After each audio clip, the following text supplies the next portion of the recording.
Bueno, mi nombre es Egde Sicone, soy de la Universidad Fermín Toro.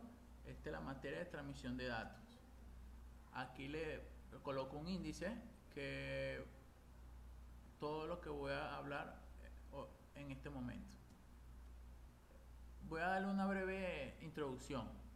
Quiere decir que históricamente, por la necesidad de comunicarnos, hemos ido evolucionando de distintas formas. La tecnología aumenta las posibilidades para cambiar el mundo, mover objetos de un lugar a otro, llegar más lejos con las manos, voces y nuestros sentidos. El ser humano se sirve de la tecnología para transformar el mundo a fin de que se adapte mejor a sus necesidades. Entrando a la materia de transmisión de datos, ¿verdad? Antes de hablar de transmisión de datos, tenemos que tomar en cuenta la comunicación, la telecomunicación y la informática. Teleinformática. ¿Por qué? Ellos son conceptos relacionados con ella, ¿verdad? Ellos quieren decir, ¿por qué? Porque la comunicación se asocia con el intercambio o discusión de información. La telecomunicación es comunicación a distancia y la telecomunicación o telemática están basados entre las dos. Son palabras de telecomunicaciones e informática. Esto quiere decir que ellas se reúnen o aspectos técnicos, ¿verdad? Que se caracterizan por ambas especialidades. En la transmisión de datos tenemos método simple, semiduple y duple. Simple, eso quiere decir que una estación siempre actúa como fuente y la otra actúa como colector o receptor. ¿Cuál? El televisor. A la hora que nos transmiten la información, esa la ve. Solamente lo que hacemos es recibir. Semiduple, un walkie-talkie. ¿Por qué? Porque es aquel que está en una estación A, en un momento de tiempo actúa como fuente y la otra actúa como una fuente colector. Y se puede hacer viceversa, como que el walkie-talkie, cuando yo hablo hacia una persona con el walkie-talkie, ella espera hasta que yo termine de hablar, luego hágase la pausa y ella me llega a llegar la información mediante el walkie-talkie. Full duple, cuando tenemos las dos estaciones, ¿verdad?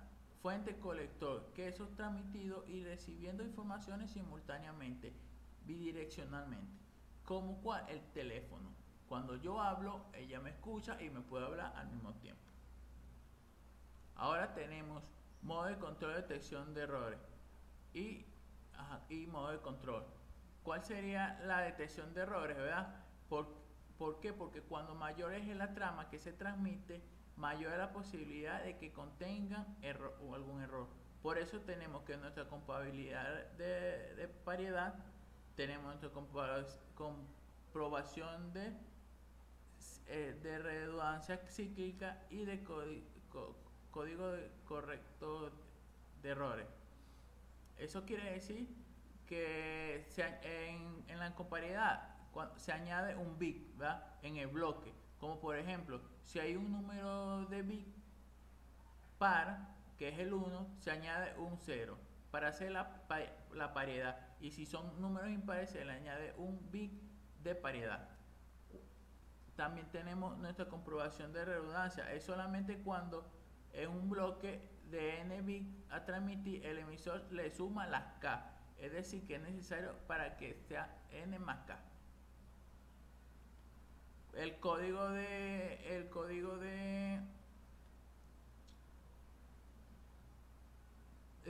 correcto de errores es solamente corregir los errores, ¿verdad? Que ya se hayan que en nuestro control, ¿verdad? De errores. Eso se trata que en caso de detectar y corregir errores, ¿verdad? Entonces, por mediante eso tenemos tramas de pérdidas, tramas dañadas. Eso quiere decir cuando una trama envía no llega a su destino, y cuando una trama está dañada es cuando llega una trama con algunos bits de erróneo. Pero tenemos varias técnicas, que es la detección de errores, que la hablamos anteriormente, Tenemos la confirmación positiva, eso es cuando el receptor devuelve una confirmación que cada trama reciba correctamente, cuando él reciba correctamente. También tenemos la retransmisión, ¿verdad? Que eso es cuando ha pasado cierto tiempo y el emisor no recibe información del receptor. Tenemos también la que es la confirmación negativa y retransmisión del receptor. La retransmisión, eso quiere decir que el receptor solo confirma las tramas recibidas erróneamente. Bueno, ahorita tenemos lo que es la compresión de datos, ¿verdad? La compresión de datos no más que quiere decir que comprimir o reducir el peso de la información. Por lo menos tenemos que una compresión de archivos, ¿verdad? Es la compresión que se consiste en sustituir la cadena, ¿verdad? de datos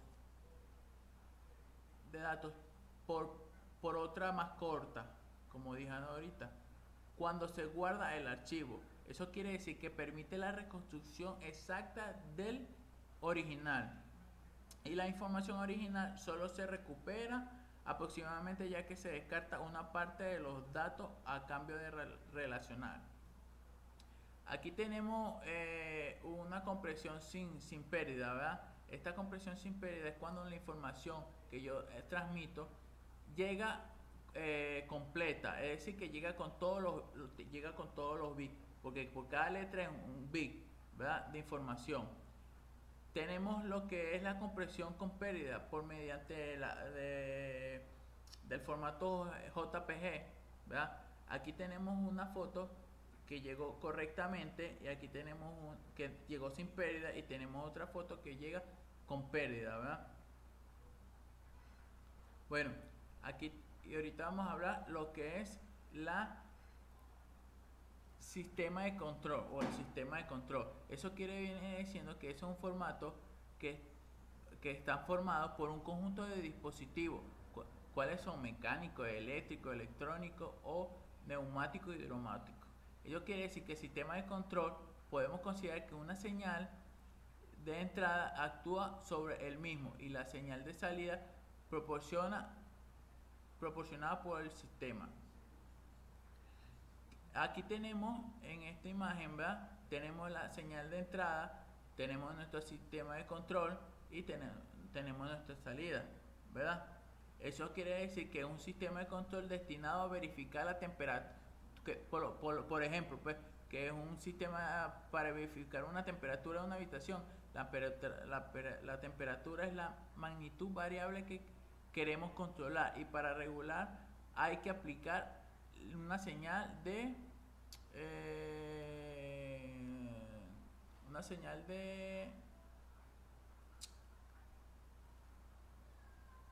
entrada, la que queramos, al mismo de calefacción, y ella por medio de nuestro sistema de control, ella va a modificar la señal que nosotros queremos obtener, pues a modificar, ¿verdad? La temperatura.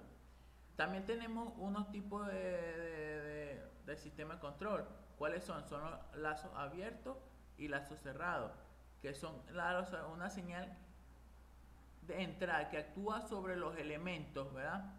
Que actúa sobre los elementos que controlan el funcionamiento de la máquina o proceso. Y la salida es controlada en este sistema de control. La señal de salida, ¿verdad? que tenemos aquí no tiene efecto sobre la acción de control del sistema,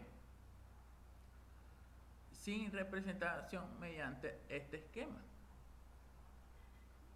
¿Qué podemos hacer también con el sistema de lazo cerrado? Que este tipo de sistema, las señales de salida y la entrada están relacionadas mediante el bucle de realimentación, a través del bucle de la alimentación, a través de la señal de salud incluye sobre la entrada.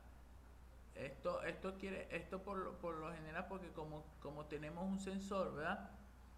y o captador, eso que es capaz de detectar los cambios que producen una salida y llevar esa información a dispositivo de control. Tenemos nuestra conclusión de la unidad 1, que eso quiere decir que el propósito de una red es transmitir información desde un equipo a otro. Para lograr esto, primero se debe decidir cómo se va a codificar los datos que se han enviado. En otras palabras, la representación informática esta varía según el tipo de datos, los cuales pueden ser datos de audio, datos de texto, datos de gráficos o datos de video.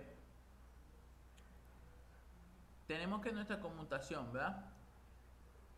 Como quiere decir que nuestra conmutación se entiende, ¿verdad? Que son se necesita, como dice aquí en nuestra conmutación, se quiere hacer para conseguir interconectar entre sí a los usuarios, ¿verdad?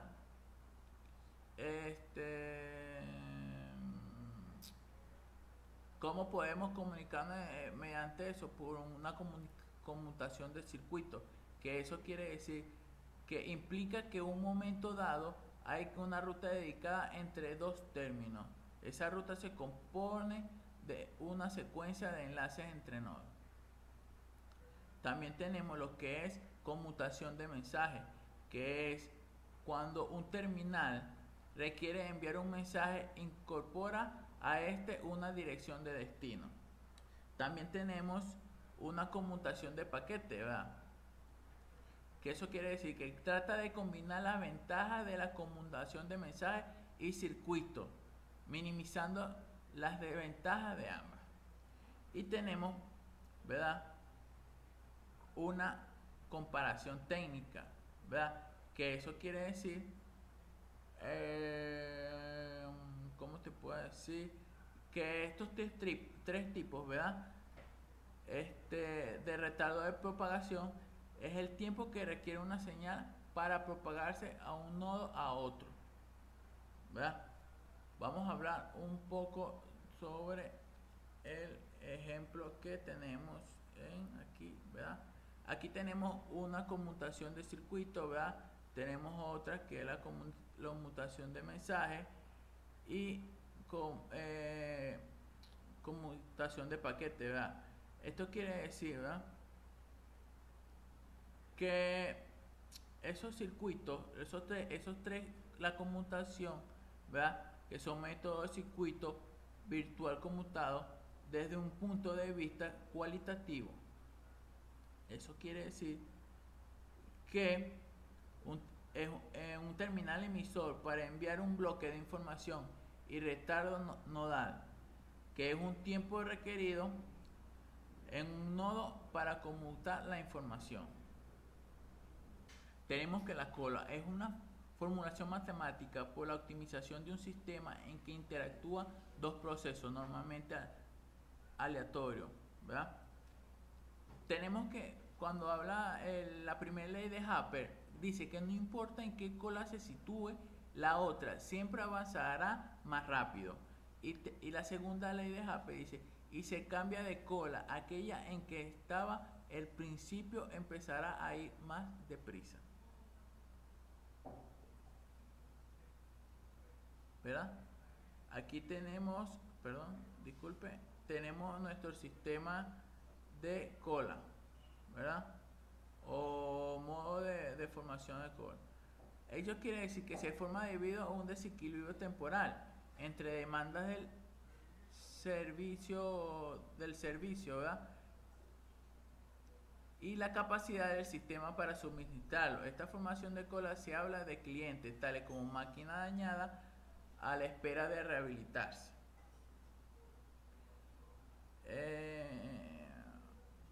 Aquí tenemos lo que son una cola con servidor. Eso quiere decir para las redes de telecomunicaciones que las redes telefónicas se diseñan para acomodar la intensidad ofrecida del tráfico, ¿verdad?, con solamente una pequeña pérdida. Aquí tenemos que cuando tenemos una cola tenemos un servidor.